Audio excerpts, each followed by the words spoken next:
Chairman জনাব ইসমাইল হোসেন মোস্তাক ভাইকে সম্মানিত হয়ে জাহানপুর ইউনিয়ন কর্তৃক আয়োজিত আজকের এই নেতা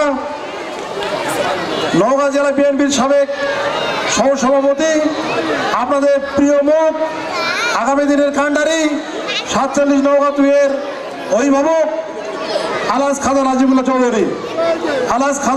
চৌধুরী আগামী জাতীয় নির্বাচন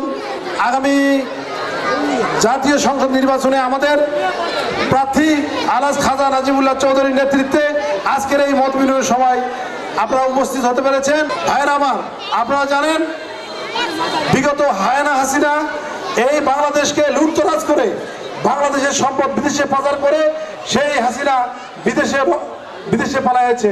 আপনারা এও জানেন বাংলাদেশ আওয়ামী লীগ আজকে নিশ্চিহ্ন।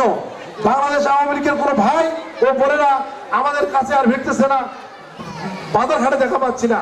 ভাইয়েরা আমার, আপনাদের উদ্দেশ্যে বলতে চাই, আমরা যাওয়ার জন্য এই নির্বাচনের প্রস্তুতিমূলক এই সভা করে বেড়াচ্ছি। উনি হলেন আমাদের প্রিয় মুখ, ২০ বছর ধরে উনি আমাদের মাঝে আছেন। আপনাদের উদ্দেশ্যে বলতে চাই, বিগত আওয়ামী হাসিনার মতো আমাদের কোনো নেতা, কোনো গুন্ডা বাহিনী আমরা তৈরি করতে দেব না এবং ওনারও নির্দেশনা আমরা অন্যায় কিছু করব না, ন্যায়ের পক্ষে থাকবো, মানুষের ভালোবাসা দিয়ে দলকে সুসংগঠিত করব। আগামী দিনে আমাদের জাতীয় সংসদ নির্বাচনে খাজা নাজিবুল্লাহ চৌধুরী এমপি নমিনেশন নিয়ে আপনাদের মাঝে ৪৭ নওগাঁ ২ এর এমপি হয়ে আমাদের মাঝে নেতৃত্ব দিবেন।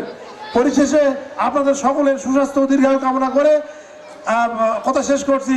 আল্লাহ হাফেজ।